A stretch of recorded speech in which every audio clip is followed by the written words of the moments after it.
আমি একজন মধ্যবিত্ত পরিবারের মেয়ে। অনার্স কমপ্লিট করার পরে নিজের দাম্পত্য জীবনে পাড়ি দিয়েছি। আমি দেখতে অনেক সুন্দরী, স্মার্ট। আমি টাকার লোভে একজন অন্ধ লোককে বিয়ে করেছি, যার বয়স প্রায় 50-এরও অধিক। আর আমার বয়স 26 বছরে পা দিল মাত্র। আমি ছিলাম মধ্যবিত্ত পরিবারের একজন রূপবতী মেয়ে, আর বাবা মার আসমানের চাঁদ। আমি আজ সমাজের কাছে অনেক বড় লোকের বউ বলে পরিচিত, কিন্তু এমন বয়স্ক অন্ধ লোককে বিয়ে করার পিছনে রয়েছে রহস্যময় ঘটনা। আমি সকালবেলা কাজ করছিলাম, তখন আমার স্বামী বিছানায় শুয়ে শুয়ে আমাকে ডেকে বললেন, কই তুমি, এদিকে একটু আসো না। কিছুক্ষণ পর আমি আমার স্বামীর কাছে গিয়ে বললাম, কি হয়েছে বলুন। আমার স্বামী বলল, আচ্ছা, বিয়ের দিন থেকে শুরু করে তুমি আজ পর্যন্ত আমাকে আপনি করেই বলছো। তোমার মুখে আপনি কথাটা আমার ভালো লাগে না। আমি বললাম, দেখুন, আপনি প্রায় আমার থেকে 25 বছরের বড়, এজন্যই আমি আপনাকে তুমি করে বলতে পারবো না। তাছাড়া স্বামীকে আপনি বলে ডাকাই আমি ভালো মনে করি। আমার স্বামী বলল, আচ্ছা ঠিক আছে, যদি তোমার ভালো লাগে তাহলে আমার আর কি করার আছে। আমার স্বামী বলল, আচ্ছা যাই হোক, আমি মনে করেছি এই বাড়িটা আমি তোমার নামে লিখে দিব।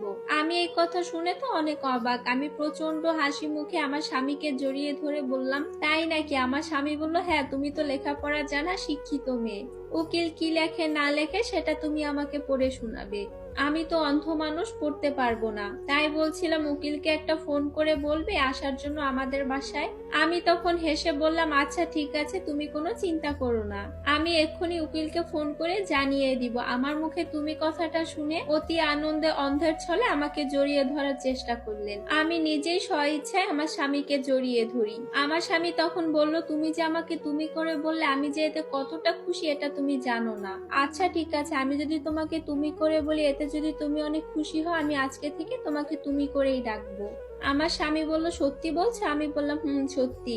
আমি বললাম, এখন আমাকে একটু ছাড়ো, আমি বাহিরে যাব, কিছু কেনাকাটা করতে হবে। এগুলো বলে আমি আমার স্বামীর কপালে চুমু খেয়ে চলে যাই। এদিকে আমার সাবেক প্রেমিক রুহুল কফি শপে বসে আমার জন্য অপেক্ষা করছে।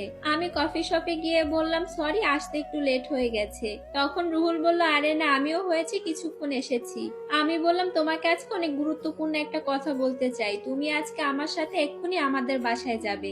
আমার স্বামীকে পরিচয় দিব তুমি একজন উকিল। তোমাকে ফোন করার পর তুমি বাসায় আসবে, তাহলে আমরা দুজন একটু কাছাকাছি বসে সময় কাটাতে পারবো।